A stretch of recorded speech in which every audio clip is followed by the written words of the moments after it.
7 राज्यों के उपचुनाव में बीजेपी की करारी हार पे राहुल गांधी का बयान दोस्तों।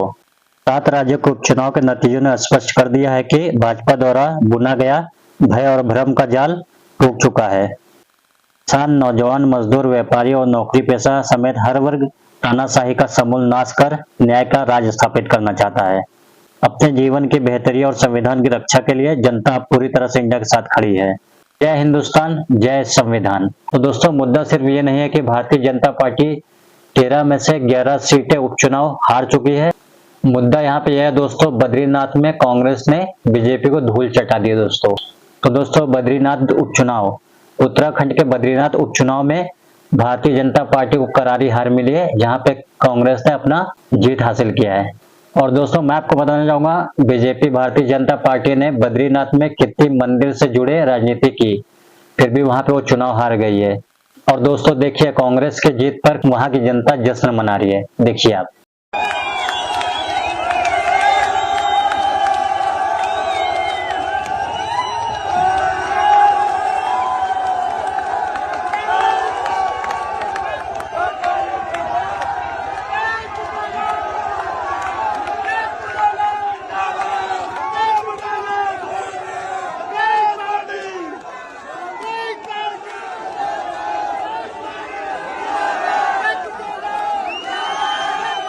तो दोस्तों, मैं आपको बताऊंगा उत्तराखंड की दोनों सीट पे कांग्रेस की जीत बहुत कुछ कहती है दोस्तों।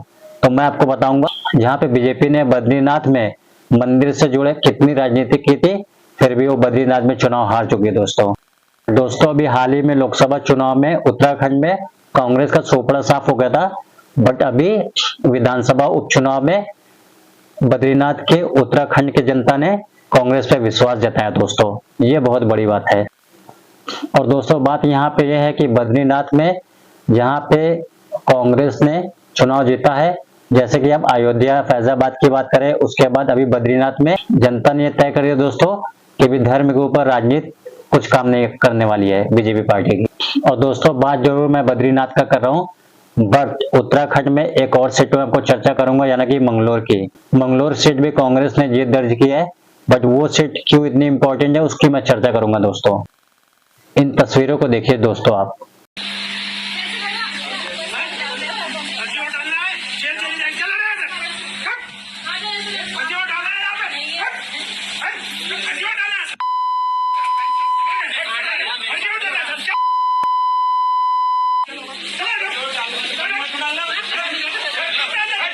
दोस्तों, जब वोटिंग हो रही थी तो मुसलमानों को वोट देने से रोका गया और कहीं ऐसे जगहों पे मुसलमानों को पिटाई भी हुई दोस्तों।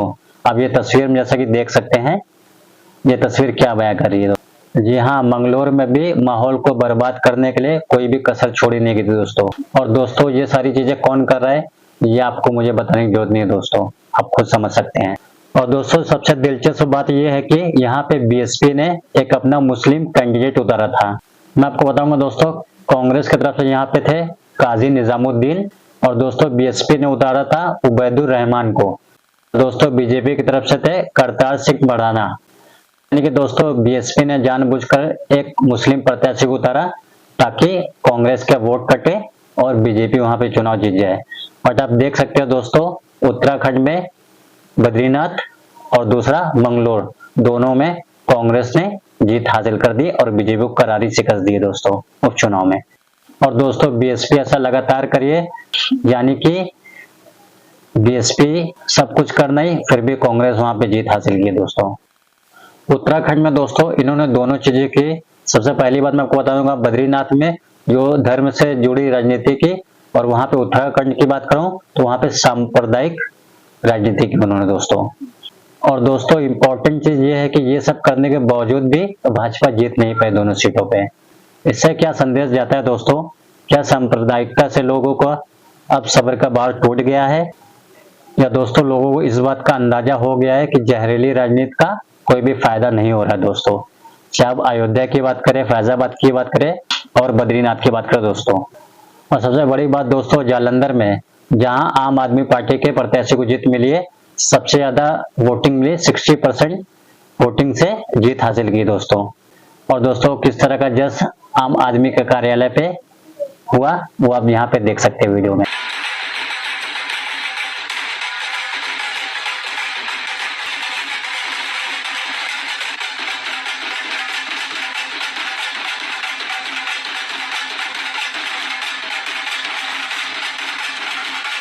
संजय सिंह, पार्टी के नेता संजय सिंह ने इस जीत को बहुत ही अहम बताया। क्या कहा संजय सिंह ने, वो देखते हैं। आज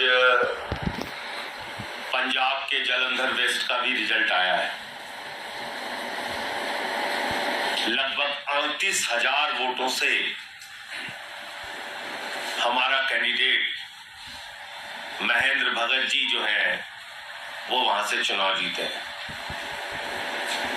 आपको मालूम होगा कि पंजाब के मुख्यमंत्री ने, भगवंत मान जी ने दिन रात प्रचार करके अपने सारे मंत्रियों के साथ, विधायकों के साथ, कार्यकर्ताओं के साथ मेहनत करके ये चुनाव लड़ा। और यही आम आदमी पार्टी के साथियों की खूबसूरती है, यही हमारे संगठन की खूबसूरती है कि सब लोग मिलकर अपने लक्ष्य के लिए काम करते हैं। लोकसभा का परिणाम हमारे अपेक्षाओं के अनुरूप नहीं रहा, लेकिन विधानसभा के इस परिणाम ने, जालंधर वेस्ट के परिणाम ने यह साबित कर दिया कि राज्य सरकार के प्रति पंजाब के लोगों की पूरी आस्था है, राज्य सरकार के प्रति उनका विश्वास अटूट है। और ये परिणाम इस बात को दिखाता है। दूसरी, अगर इंडिया गठबंधन की बात करें पूरे देश में,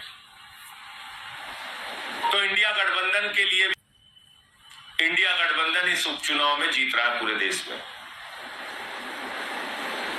तो अब कहीं ना कहीं भारतीय जनता पार्टी को यह समझ लेना चाहिए कि सिर्फ कोरे वादों और झूठे जुमलों से काम चलने वाला नहीं है। आपको कुछ करके दिखाना होगा। किसानों के लिए, नौजवानों के लिए अग्निवीर जैसी योजना को खत्म करके पुरानी सेना की भर्ती बहाल करनी होगी। वो तमाम जो सवाल है वो आपको करके दिखाना। और जिस तरह से भारतीय जनता पार्टी बद्रीनाथ में हार गई, अब लोग बोल रहे हैं कि अयोध्या में हार गए, बद्रीनाथ में हार गए, इसी तरह से काशी और मथुरा में भी हारेंगे। और ये संदेश अपने आप में बहुत अहम है दोस्तों। कहने को दोस्तों बद्रीनाथ उत्तराखंड में है, बट इसका जो संदेश है कई जगहों पे जाएगा दोस्तों। और दोस्तों कांग्रेस की सुप्रिया श्रीनेत ने ये ट्वीट करके बोला है, अब देख सकते हो दोस्तों, ये जो तस्वीरें दिखाई गई यहाँ पे सुप्रिया शिंदे ने, ये बहुत कुछ कहती है दोस्तों। और दोस्तों अब जहरीली राजनीति काम नहीं आ रही है, लोग अगर मुद्दों पे वोट करें तो बहुत बड़ी बात है दोस्तों। और दोस्तों एक चीज और मैं आपको बताना चाहूंगा, जो उपचुनाव होते हैं दोस्तों उसमें प्रशासन सत्ता के हाथ में होता है। तो अगर इसके बावजूद उत्तराखंड में मंगलोर एंड बद्रीनाथ में बीजेपी हारती है तो ये बहुत कुछ कहता है दोस्तों। चलिए कांग्रेस के बड़े नेता ने क्या बोला है वो सुनते हैं। मंगलोर का मैं उदाहरण देना चाहूंगा, खास तौर पे चुनाव के दिन वहां किस तरह का प्रयोग करने की कोशिश की वो आपके सामने है। कैसे मुस्लिम मतदाताओं को रोकने की पूरी कुचेष्टा की गई, उनका हक है वोट देना, वो उनको रोका गया। आज मैं सोशल मीडिया पे देख रहा था, कई टिप्पणियां भारतीय जनता पार्टी के समर्थक कर रहे थे, अरे मंगलौर तो मुस्लिम बाहुल इलाका है, कांग्रेस को जीतना ही था। तो मैं उनसे पूछना चाहता हूं, बद्रीनाथ 97.68% हिंदू है ना। बात हिंदू मुसलमान की नहीं है, बात है किस तरह की राजनीति आप इस देश पर थोपना चाहते हैं। वो ये देश स्वीकार नहीं करेगा। अयोध्या में जो हुआ आपने देखा, नासिक, रामेश्वरम, रामटेक, बद्रीनाथ, ऐसे तमाम ऐसे कई और मैं उदाहरण दे सकता हूं जहां इन्होंने एक तरह से ऐसी राजनीति करने की कोशिश की जिसमें लोगों की रोजमर्रा की जिंदगी से जुड़ी हुई कोई बात का स्थान नहीं था।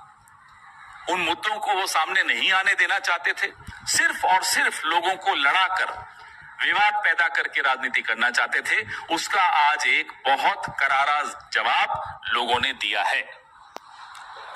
हमारे मल्लिकार्जुन खड़गे साहब और नेता प्रतिपक्ष राहुल गांधी जी लगातार हम सबको कहते आए हैं कि आराम नहीं करना है, अभी तो शुरुआत है। आने वाले जितने भी 4 असेंबली इलेक्शंस आ रहे हैं, राज्यों के विधानसभा के चुनाव आ रहे हैं, हम पूरे वर्कर्स, हमारे तमाम ऑफिस बेरर्स पूरी मजबूती से काम पर लग गए हैं। एक दिन का भी हम लोग आराम नहीं करेंगे। सितारों से आगे जहां और भी है, अभी इश्क के इम्तिहान और भी हैं, हम उसी विनम्रता से अपने काम पे लग गए हैं और आपको आश्वस्त करते हैं कि जिस विचारधारा को लेकर हमने पिछले कई सालों से संघर्ष किया है, उस विचारधारा को कमजोर नहीं होने देंगे और किसी को कमजोर करने भी नहीं देंगे। इसी तरीके से दोस्तों पश्चिम बंगाल में उपचुनाव जो 4 सीटों पर हुआ और चारों सीट पे टीएमसी जीत हासिल की दोस्तों। रायगंज, रानाघाट दक्षिण, बागदा और मानिकतला। जी हाँ दोस्तों, इस चारों सीट पे टीएमसी ने भाजपा को धूल चटा दी दोस्तों। और दोस्तों ये जीत अपने आप में बहुत कुछ कहती है, जैसा कि आप देख रहे हैं उपचुनाव का रिजल्ट। दोस्तों मैं आपको सभी सीटों पर बता देता हूँ कौन कहाँ पे कौन सी सीट पे जीता है, चलिए देखते हैं। पश्चिम बंगाल की बात करें, रायगंज, रानाघाट दक्षिण, बागदा, मानिकतला सभी सीट टीएमसी को मिली है दोस्तों। और पंजाब में जलंधर पश्चिम आम आदमी पार्टी की जीत मिली है दोस्तों। और हिमाचल प्रदेश पे 3 सीटों पे चुनाव हुआ था, जिसमें आपका देहरा, हमीरपुर, नालागढ़ 2 सीट कांग्रेस, 1 सीट पे बीजेपी आई है दोस्तों। और दोस्तों जैसा कि मैंने आपको बताया था, उत्तराखंड में 2 सीट पे चुनाव हुए थे, बद्रीनाथ और मंगलोर दोनों सीट पर कांग्रेस जीती है। और दोस्तों तमिलनाडु में विक्रमंडी सीट पे डीएमके को जीत मिली है। दोस्तों मध्य प्रदेश में यानी कि अमरवाड़ा, यहाँ पे भाजपा को जीत मिली है। तो बिहार की बात करें, रुपौली से निर्दलीय उम्मीदवार को जीत मिली है। तो आई होप सो दोस्तों वीडियो आपको अच्छी लगी हो, और वीडियो में आपको कोई भी क्वेरी हो कमेंट करें। थैंक यू सो मच दोस्तों, जय हिंद दोस्तों।